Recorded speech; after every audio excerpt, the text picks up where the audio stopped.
Hello guys, हमने पिछली class में पढ़े थे प्रेजेंट टेंस। आज पढ़ेंगे पास्ट टेंस। पास्ट टेंस मतलब बीता हुआ काल, और इसको कहते हैं भूतकाल भी कह देते हैं। तो हम इसकी पहचान लिखेंगे।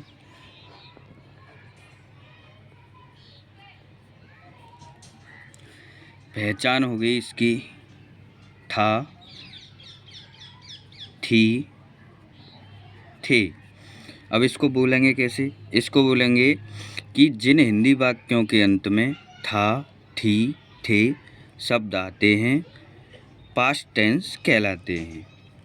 अब इसके नियम हैं, रूल। नियम पहला इसमें यह है, एक वचन कर्ता के साथ हेल्पिंग वर्ब वाज। दूसरा नियम,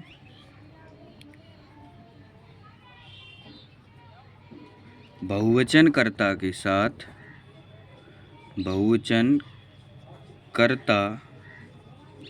साथ हेल्पिंग वर्ब लगाते हैं वर। यानी एक वचन कर्ता आएगा तो उसमें सहायक क्रिया बाज लगाएंगे, बहुवचन कर्ता आएगा तो उसमें सहायक क्रिया बर लगाएंगे। अब इसका एग्जाम्पल ले लेते हैं एक, जैसे वह लड़की थी। तो लड़की की मतलब लड़की के साथ वह की मीनिंग आप लोग जानते हैं कि सी लगाते हैं। तो सी एक वचन करता है तो सहायक क्रिया उसके साथ क्या लेंगे? बाज लेंगे। तो सी वाज ए गर्ल। ये सेंटेंस बन गया है। अब इसका तुम चाहो तो मैं सूत्र भी लिख देता हूँ। जैसे सूत्र होता है इसका, कर्ता प्लस बाज या वर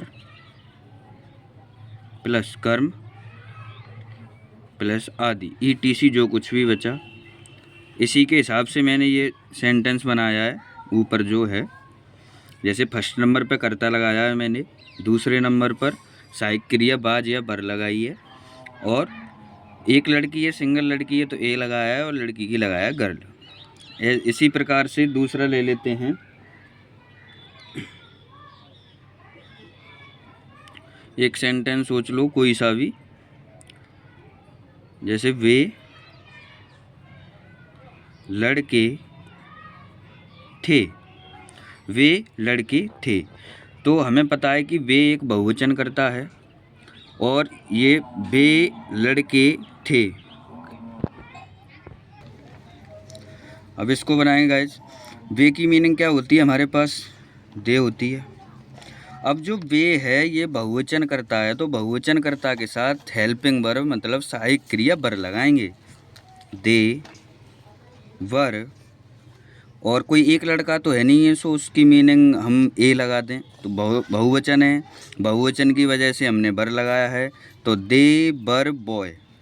और अब ये बॉय लगाया है मैंने, तो ये सिंगल लड़का हो गया, और ये हैं बे लड़के यानी बहुत सारे लड़के हैं, तो इसमें एस और जोड़ देंगे। ये एक से ज़्यादा लड़कों के लिए बॉयज लगाते हैं। अब एक और एग्जाम्पल ले लेते हैं इसका। अगला एग्जाम्पल ले लेते हैं हम, जैसे तुम्हारे भाई उपस्थित नहीं थे। तुम्हारे भाई उपस्थित नहीं थे। अब मैंने ये नहीं वारा लिया है। नहीं वारा इसलिए लिया है क्योंकि मतलब नेगेटिव के लिए हमें कुछ नहीं करना। जैसे बाज और बर दे रखा है सहायक क्रिया, इसके बाद बस नोट जोड़ देना है। क्या जोड़ देना है? नोट जोड़ देना है। तो ऐसे तुम्हारे भाई उपस्थित नहीं थे, तो तुम्हारे भाई की मीनिंग क्या लगेगी यहाँ पर? तुम्हारा, तुम्हारी, तुम्हारे, योर। अब तुम्हारे भाई, भाई ब्रदर, तुम्हारे भाई। अब तुम्हारे भाई, अब ये बहुवचन हो गया, तो अब सहायक क्रिया क्या लगाएंगे इसमें? बर। और मैंने बताया नहीं कि अंग्रेजी इस हेल्पिंग वर्ब के बाद ही जोड़ देंगे, तो यू योर ब्रदर बर नॉट उपस्थित। उपस्थित मतलब प्रेजेंट नहीं थे, PRESENT, मतलब तुम्हारे भाई उपस्थित नहीं थे। ये नेगेटिव का हो गया गाइज, ये सिंपल हो गया, ये सिंपल पास्ट हैं और कुछ भी नहीं है इनमें, बहुत सरल पढ़ते हैं। समझ में आया हो तो वीडियो को लाइक करें, चैनल को सब्सक्राइब करें। Thank you.